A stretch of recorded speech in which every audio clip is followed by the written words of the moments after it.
Well, growing up in the U.S., I became very frustrated when all people knew about Bolivia was Butch Cassidy and Sundance Kid, or didn't really know where it was. I had to be, I had to clarify where it is. And then even recently, fortunately, I've been able to travel a lot over the last 4 or 5 years, and people will come up to me and all they know about Bolivia is we have an indigenous president, or know about the coca leaf. And also in the press, we only hear about Bolivia when there's a protest or there's social unrest. And so, 6 years ago when I moved back to Bolivia on a permanent basis, I wanted to become more involved and showcase a little more about Bolivia, that there's much more to it. And so I started working with a project that I'm going to talk about. Next slide. And so that being said, we all know Bolivia has a long history of exclusion, in particular with the indigenous population. In the 2012 census, 42% of Bolivians identify with a specific ethnicity, and even more identify themselves as mestizo, like myself, who have a mixture of indigenous but also European roots. And so there's been cases where many migrants come from the rural countryside to the cities, and where they feel pressure to assimilate. Many people had to change their last names to something much more Spanish because they feel like they weren't able to progress if they held on to their indigenous sounding names.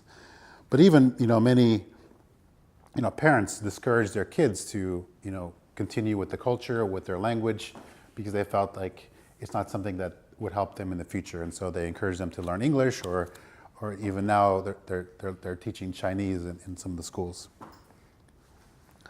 And so I chose the term bridge, something that we use in Global Voices a lot to describe people who are able to bridge two cultures or two different environments.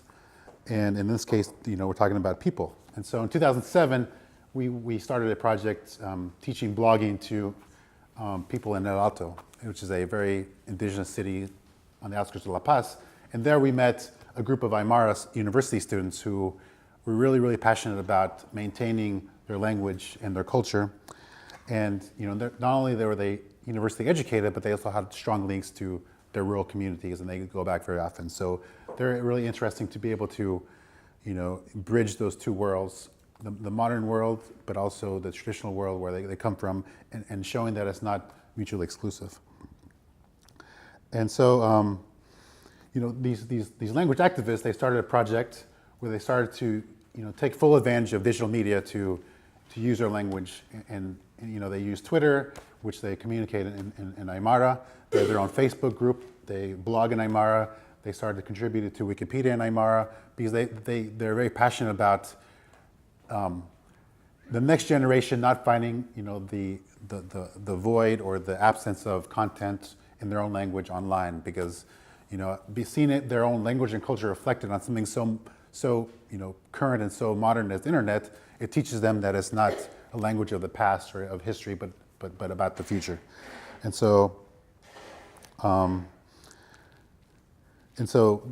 those are some of the examples about the digital world. And so next slide, please.